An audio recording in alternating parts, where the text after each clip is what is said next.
प्रदेश में जेपी नड्डा का उत्तराखंड दौरा हुआ स्थगित। आज राज्य के दौरे पर आने वाले थे जेपी नड्डा। श्रीनगर में अनियंत्रित होकर खाई में गिरा वाहन, हादसे में वाहन चालक की हुई दर्दनाक मौत। देवप्रयाग में गहरी खाई में गिरा ट्रक, हादसे में 2 लोगों की हुई मौत। देहरादून में कांग्रेस ने जारी किया मैनिफेस्टो में महिलाओं को किया गया फोकस।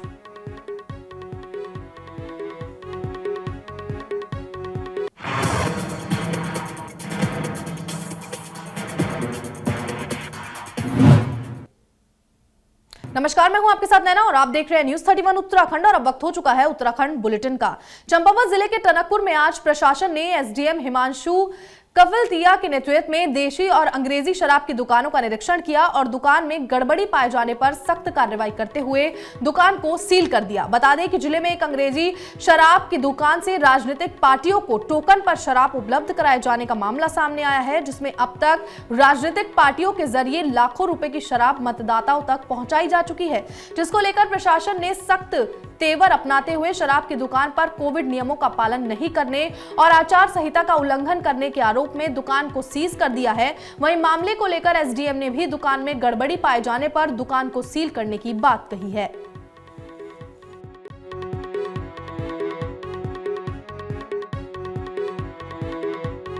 आज मेरे द्वारा और साथ में हमारे सीईओ टनकपुर और आबकारी निरीक्षक हमारे द्वारा यहाँ पर ज्वाइंट चेकिंग करी गई थी, औचक निरीक्षण किया गया था दुकानों का। तो इसमें हमें 2 जो हमारी टनकपुर में जो अंग्रेजी शराब की दुकान है और जो बंदसा में अंग्रेजी शराब की दुकान है, वहाँ पर हमारे द्वारा ये पाया गया कि टोकन आधारित टोकन के बेसिस पे राजनीतिक पार्टी के कार्यकर्ताओं को शराब दी जा रही थी, तो जिसके संदर्भ में हमारे द्वारा कार्रवाई की। प्रदेश में विधानसभा चुनाव को लेकर प्रत्याशियों का चुनाव प्रचार जारी है। वहीं मौसम विभाग ने आज 48 घंटों तक बारिश और बर्फबारी की चेतावनी भी दी है। इसके बावजूद प्रत्याशी चुनाव प्रचार में जुटे हुए हैं। बता दें कि कर्णप्रयाग विधानसभा से निर्दलीय प्रत्याशी मदन भंडारी भी अपने समर्थकों के साथ गैरसैंण के गांव में प्रचार प्रसार में जुटे हुए हैं। तो वहीं भाजपा प्रत्याशी अनिल नोटियाल और कर्णप्रयाग विधानसभा से कांग्रेस प्रत्याशी मुकेश नेगी भी कई गाँव में प्रचार कर रहे हैं। आज गैरसैंण राजधानी के जो मुद्दा है वो भी इतना ही जटिल हुआ पड़ा है, और तो इसीलिए हमारे कार्यकर्ताओं ने डिसाइड किया है कि इस जटिल मुद्दे को लेकर हम लोग जो है जनता के बीच में हैं और जनता भी हमसे लगातार जो है अपनी समस्याओं को हमें बता रही हैं। तो किसी गांव में पानी की बड़ी समस्या है, किसी गांव में सड़क की समस्या है, किसी गांव में सड़क है तो वहाँ एक पुल के कारण वो रोड जो है वो नहीं पास हो पा रही है। किसी जगह पर जो है यहाँ पर सबसे बड़ा मुद्दा जो यहाँ पर है इस क्षेत्र का वो है हॉस्पिटल का और डॉक्टर्स का। तो इन सब मुद्दों को लेकर हम जनता के बीच में। उत्तराखंड में विधानसभा चुनाव के आते ही दल बदल का सिलसिला देखने को मिल रहा है। वहीं उत्तरकाशी जिले से एक ऐसा मामला सामने आया जिसने सभी को चौंका दिया। बता दें कि जिले के धराली क्षेत्र की ग्राम प्रधान का कहना है कि वो कांग्रेस की प्रत्याशी हैं, लेकिन भाजपा के कुछ प्रत्याशी जबरदस्ती उन्हें फूल माला पहनाकर भाजपा में शामिल करवा रहे हैं। वहीं ग्राम प्रधान ने कहा कि लोकतंत्र में मत देने का अपना अधिकार है, लेकिन ऐसी भी क्या जबरदस्ती की सड़क मार्ग पर चल रहे लोगों को पकड़कर फूल माला डालकर ये दर्शाया जा रहा है कि इन्होंने भाजपा ज्वाइन कर ली है। मैं प्रभा देवी ग्राम प्रधान धराली से आज सुबह भटवाड़ी रोड से नीचे की ओर गुजर रही थी। वहाँ भाजपा के उस प्रत्याशियों ने मुझे अंदर ले जाकर मेरी फोटो खींची और फेसबुक पर अपलोड कर दिया गया कि ये भाजपा में सम्मिलित हो गए हैं, जबकि ऐसा कुछ नहीं है। मैं कांग्रेस पार्टी से वो रखती हूँ और कांग्रेस पार्टी के लिए। रामनगर में आज प्रदेश के पूर्व मुख्यमंत्री तीरथ सिंह रावत ने रामनगर विधानसभा क्षेत्र से भाजपा प्रत्याशी दीवान सिंह के समर्थन में जनसंपर्क कर लोगों से उन्हें वोट देने की अपील की। वहीं उन्होंने सरकार की कई योजनाओं की जानकारी देते हुए बताया कि सरकार की ओर से जनता को कई योजनाओं का लाभ मिल रहा है, जिससे लोग काफी खुश हैं। साथ ही उन्होंने कांग्रेस के जारी घोषणा पत्र को झूठा बताते हुए कहा कि कांग्रेस ने पहले भी अपना घोषणा पत्र जारी कर जनता से कई वादे किए थे, लेकिन कांग्रेस अपने वादों पर आज तक खरी नहीं उतरी है। ऐसे में उन्होंने कहा कि आज हमारे प्रत्याशियों पर किसी तरह के कोई आरोप नहीं है और रामनगर से प्रत्याशी दीवान सिंह बिष्ट पूरी तरह बेदाग हैं, जबकि अन्य दलों के प्रत्याशियों पर आरोप और प्रत्यारोप का दौर लगातार जारी है।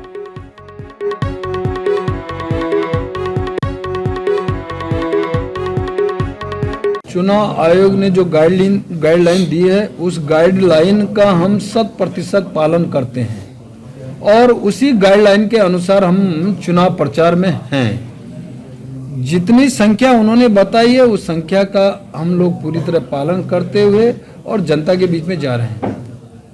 मैं कह सकता हूं कि भारतीय जनता पार्टी के लिए नया नहीं है। हम लोग ऑलरेडी जब लॉकडाउन हुआ था और कोविड की महामारी थी तो उस समय से ही हम वर्चुअल अपने कार्यकर्ता नहीं तो पब्लिक से भी जुड़े हुए हैं। हमारा पूरा सेटअप तैयार है, तो हमें दिक्कत नहीं है। दिक्कत है अन्य लोगों की जो आज केवल चुनाव के समय आए हैं।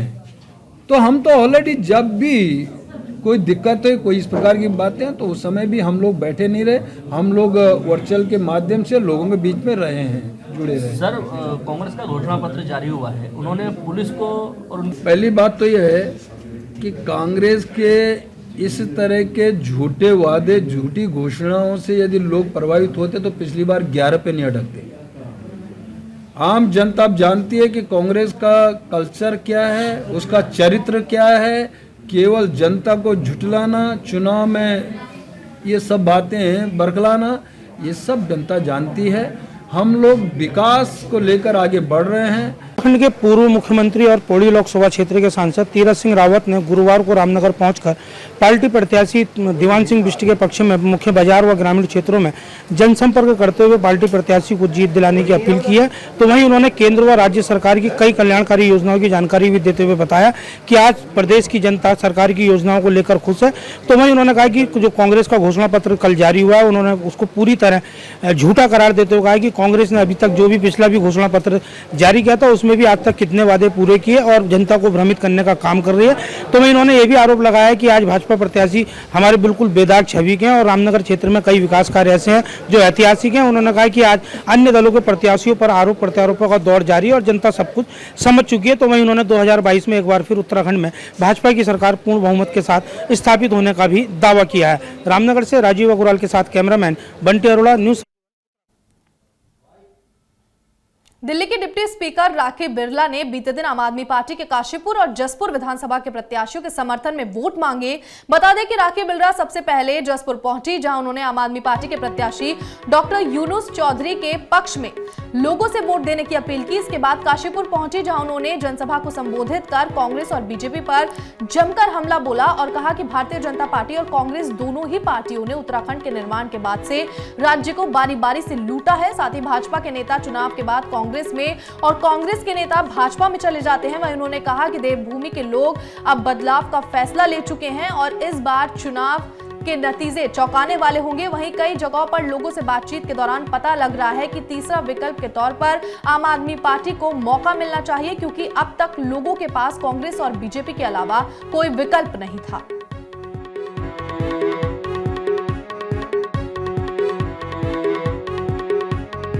वो बदलाव का फैसला ले चुके हैं। ऐतिहासिक परिवर्तन इस देवभूमि पर होकर रहेगा और नतीजे बहुत चौंकाने वाले होंगे। आपसे जानना चाहेंगे, आप देवभूमि में डोर टू डोर कन्वेंस भी करें, घूम भी नहीं है, लगभग कितनी सीटों पर आपको उम्मीद लगी हुई है? एक सरकार बनाने के लिए जितनी सीटें चाहिए, मुझे लगता है देवभूमि के लोग आशीर्वाद के रूप में उतनी सरकार जो है सीटें आम आदमी पार्टी को देंगे। जन जन तक बात जब मैं कर रही हूँ जनसंपर्क के माध्यम से, चुनावी सभाओं के माध्यम से, तो चाहे साधारण वर्ग की महिलाएं हैं, बुजुर्ग लोग हैं, युवा साथी हैं, सब लोग इस बात की ओर इशारा कर रहे हैं कि वो बदलाव के लिए तैयार। बाजपुर में बीते दिन कांग्रेस पार्टी ने स्वाभिमान प्रतिज्ञा वर्चुअल रैली का आयोजन किया। इस दौरान कांग्रेस की राष्ट्रीय महासचिव प्रियंका गांधी ने कार्यकर्ताओं को संबोधित कर आने वाले विधानसभा चुनाव में कांग्रेस पार्टी को पूर्ण बहुमत से जीत दर्ज कराने की बात कही। बता दें कि कार्यक्रम के दौरान पार्टी के कार्यकर्ता भीड़ इकट्ठा करने में असमर्थ दिखाई दिए, जिसका नतीजा ये रहा कि कार्यक्रम के दौरान अधिकतर कुर्सियां खाली दिखाई दी। वहीं इस मौके पर कांग्रेस प्रत्याशी यशपाल आर्य ने कहा कि प्रदेश की जनता उत्तराखंड में कांग्रेस की सरकार लाने का मन बना चुकी है, जिससे भाजपा की विदाई तय है।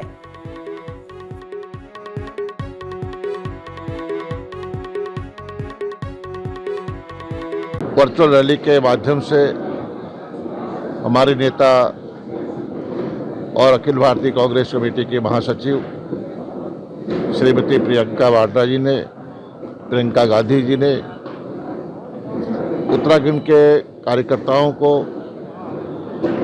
और उत्तराखंड की महान जनता को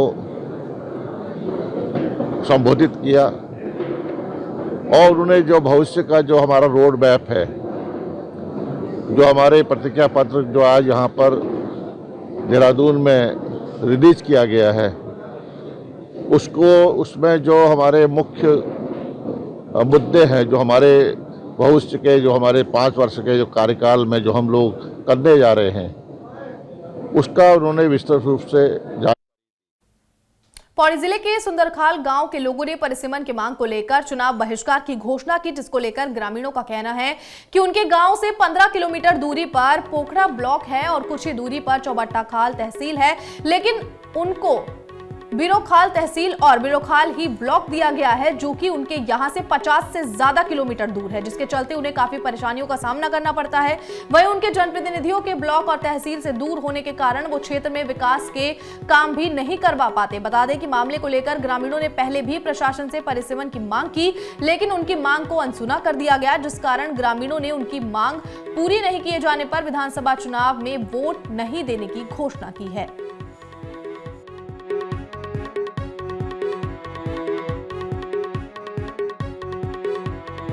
ग्राम सभा सुंदरकाली विकासखंड बेरुखाल से करीब 90 किलोमीटर दूर है। 3-3, 4-4 दिन हमें वहाँ पे लगता है। इसके बावजूद भी हमारे काम नहीं होते, जबकि वर्तमान में हम काम कर रहे हैं और हमारा काम एक नहीं होता। जनता हमारे लिए बोलती है, लेकिन हम करें क्या? न विधायक निधि बोला, आज तक विधायक निधि 5 साल हो गए, विधायक निधि नहीं मिली, सांसद निधि नहीं मिली। पानी का जो है हमारा बहुत बड़ा मुद्दा है, सारा टूट रखा अभी तक। सबसे बोला, डीएम से रिक्वेस्ट करी, उनसे रिक्वेस्ट करी, सर किसी ने कुछ नहीं किया। हर विभाग से बातचीत कर रहे हैं, लेकिन हमारा कोई सुनवाई भी नहीं है हमारी। और जहाँ तक विकास की बात है, तो जो आदमी हमेशा कोने में पड़ा रहेगा, उसका विकास तो कोई भी नहीं कर सकता है। वह जो मुख्यालय के सामने रहेगा तो वो हर चीज से लाभान्वित रहेगा। बाकी विकास के मुद्दे में हमें न तो विधायक जी से कोई भी हमें आज दिन तक विधायक निधि इस 5 साल के अंतर्गत मिली है, ये प्रधान जी आप जानते हैं, कोई विधायक। प्रदेश के मुख्यमंत्री पुष्कर सिंह धामी बीते दिन पिथौरागढ़ जिले के बैरीनाग पहुंचे, जहां उन्होंने जन संबोधन कर लोगों को राज्य और केंद्र सरकार की उपलब्धियां बताई और भाजपा के पक्ष में वोट देने की अपील की। इस दौरान सीएम धामी ने कहा कि उत्तराखंड में जितने भी विकास के काम हो रहे हैं वो सब पीएम मोदी के नेतृत्व में किए जा रहे हैं। साथ ही कांग्रेस पर हमला बोलते हुए उन्होंने कहा कि जो पार्टी पिछले 4.5 साल से जनता के बीच दिखाई नहीं दे रही थी, वो आज महंगाई की बात करके जनता को बरगला रही है। इस मौके पर सीएम ने गंगोलीहाट से भाजपा प्रत्याशी फकीर राम के पक्ष में जनसंपर्क भी किया।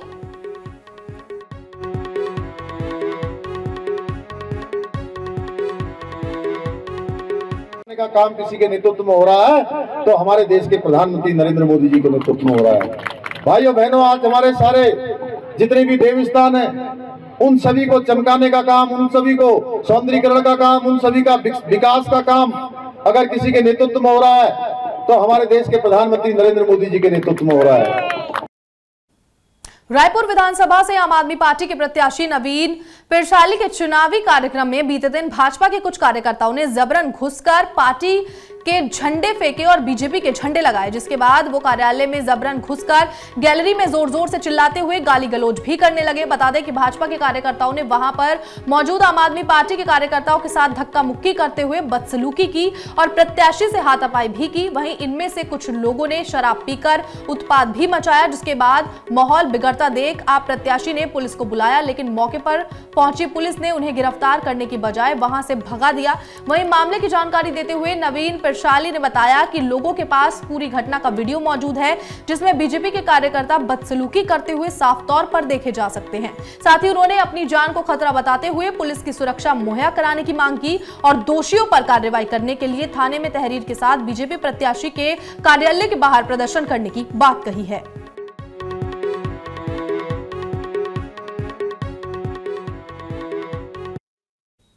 फिलहाल उत्तराखंड बुलेटिन में इतना ही। आप बने रहिए न्यूज़ 31 उत्तराखंड के साथ। नमस्कार।